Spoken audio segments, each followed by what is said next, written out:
I switched to this setup. The other thing wasn't working for me. I used the induction instead. Stuff's looking pretty good now. Got the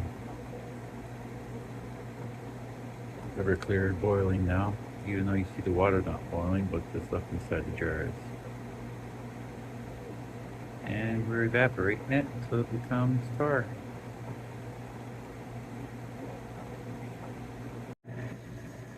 Homemade RSO oil. Homemade RSO. Just letting it cool down now. This is homemade RSO. As I go in with my butter knife and give it a scrape, let it dry.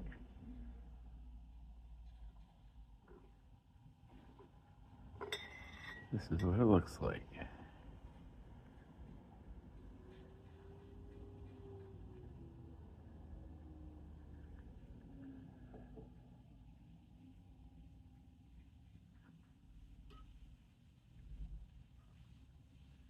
Looks like tar.